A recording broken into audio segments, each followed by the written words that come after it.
അല്ലാഹുവിന്റെ പ്രവാചകൻ അവിടെന്ന് പറയുകയാണ്, 4 കാര്യങ്ങൾ ആരുടെ ജീവിതത്തിലാണോ ഉള്ളത്, 4 ഗുണങ്ങൾ ആരുടെ ജീവിതത്തിലാണോ ഉള്ളത്, അവൻ രക്ഷപ്പെട്ടവനാണ്.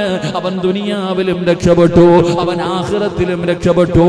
അവൻ ഒരു സ്ഥലത്തും ഭയപ്പെടേണ്ടതില്ല, ഒരു സ്ഥലത്തും അവന് പ്രയാസമില്ല.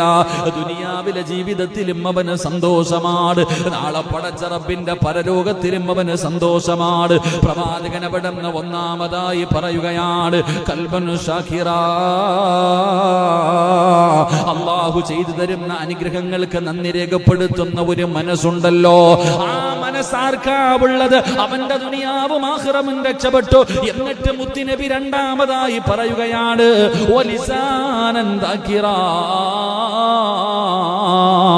അല്ലാഹുവിനെ സ്തുതിക്കുന്ന നാവുണ്ടല്ലോ, അല്ലാഹുവിനെ ദിക്റ് പറയുന്ന നാവുണ്ടല്ലോ, അതാർക്കാണോ ലഭിച്ചത് അവൻ രക്ഷപ്പെട്ടവനാണെന്ന് നബി മുഹമ്മദ് മുസ്തഫ